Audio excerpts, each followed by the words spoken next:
na talaga kami. Tapos ang pinaka-banding namin, yan pagkain actually.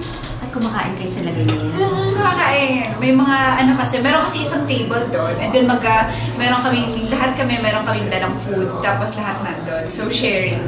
How's training? Yung training nyo para talagang, kasi ang ganda ng moves nyo sa trailer eh, para talagang palaban na palaban. Training. Ang tuturo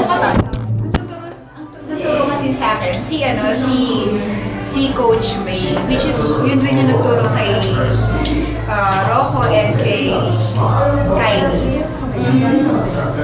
Okay naman, so far wala pa namang mabalian. Wala pa naman, pero hindi talaga maiiwasan yung merong magkatamaan. So, minsan umuwi kami, medyo may sugat sometimes, pero hindi kasi talaga maiiwasan. Pero ready naman kami sa mga ganun. Alam na namin, ay, kaya naman. Dadala na kami ng olive oil para if ever nang magpasa, maganda yun para hindi ka mag-ubus. How yung handling ng pressure bilang ang daming nag-aabang dito talaga ngayon?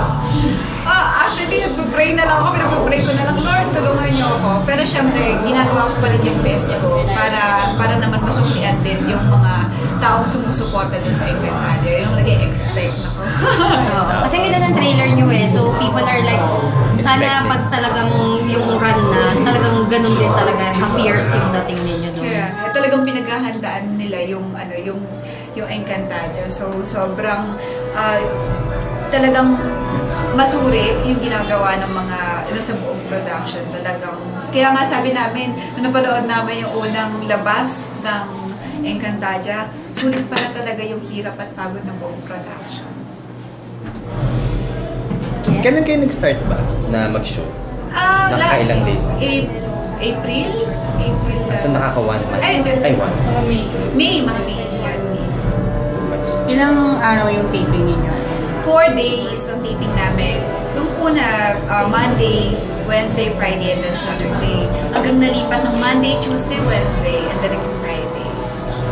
Pero lahat yun? Almost every day, Thursday lang ako wala. Saan yung mga location nyo ngayon? Location, like yesterday, sa Bataan kami. Nagkaroon kami ng Batangas. Saan pa ba? Batangas. Zambales. Yun, Tanay Rizal. Malalayo. Malalayo. Kasi pang masundat. Location talaga. Pero yung training na ginagamit mo ngayon, ano yung training na ginagawa niyo ngayon?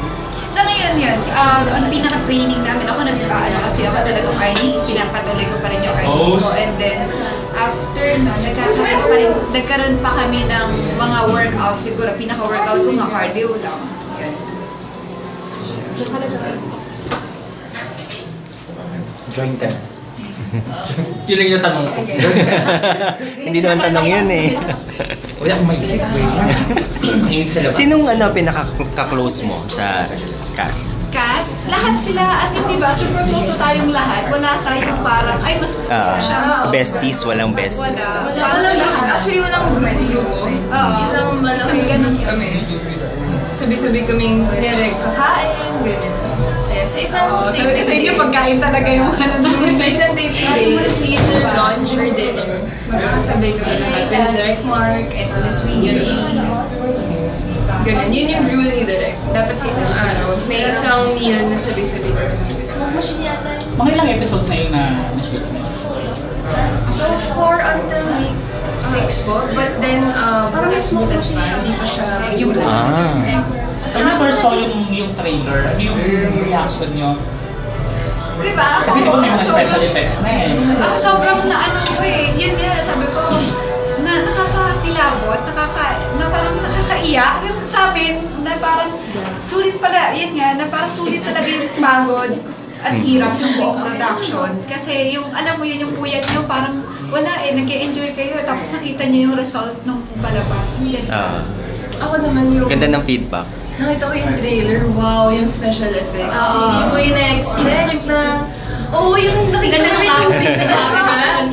Tapos, parang, pakiramdam ko na this is it talaga. Ito na yung show na talagang tatatak sa audience. Na I'm sure na everyone, kahit yung mga nag-bash namin or what, mamipili din silang panoorin dahil sobrang ganda talaga. Pati yung actually ng press con, napanood namin yung pilot episode. First time din namin, same as the press people who attended, napanood yung pilot episodes. lahat kami nasa isang room ng buong cast. Lahat kami nagsisigawan, lahat kami nagpapalakpakan. Hindi na namin mapigilan yung sarili namin. Kaya sabi, oh! Oh my God! Saya. Kita-kita kasi na nag-upgrade talaga yung yung Encantadia ngayon. Technical. Oo, tapos grabe yung response talaga ng netizens doon sa trailer. Nung lumabas siya in just few hours, talagang 100,000 sa views. Within a day, wala pang isang day, naka 1M views na. Iyan, 1 point, magto-2M na tayo. Oh, after several hours, parang 500,000 views na agad. grabe, Sobrang nakakakilabot laki. talaga. Para kayo personally, ang expectations nyo dito? Kasi syempre, makakompare to doon sa previous na Encantadia. Oo naman na hindi may iwasan yung pagko-compare. Pero, basta I'm sure na maganda tong Encanto. We're not trying to beat the old Encanto, but we're trying to enhance it. And this is for the new audiences ngayon, nowadays.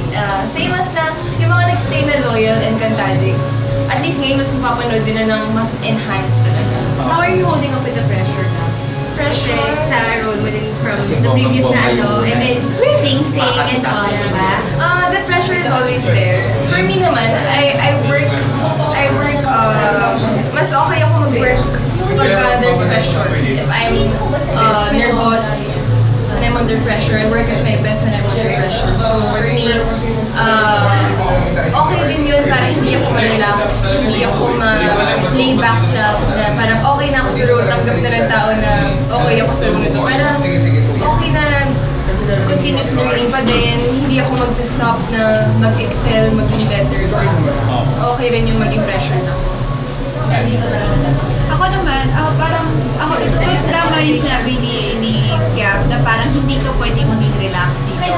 Kaya na sinasabi na, oh, ikaw ganyan, ikaw yan na, parang ganaya-danaya ka na. Kasi nasa character mo na yan.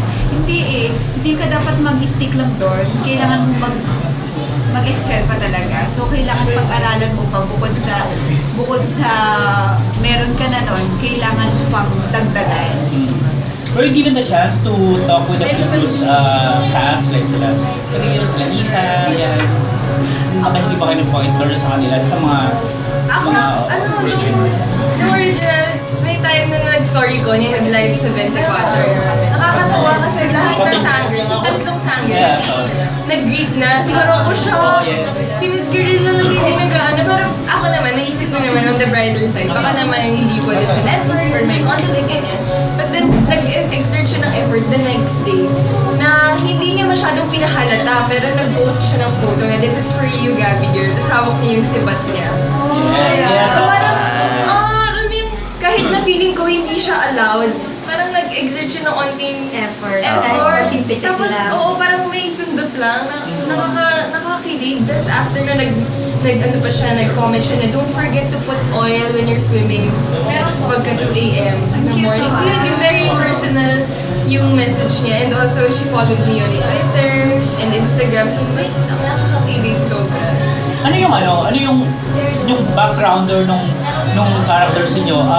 Pinakita ba yung kung ano yung characters ng mga previous sa Sangres, tapos ito yung gagawin ninyo, dapat may sarili kayong attack, or dapat copycat of the previous? Not entirely copycat, kasi iba naman talaga yung atake ng artista noon. So ngayon, it's up to us. We also ask direct if anong gusto niyang i-add namin, kung anong pointers niya.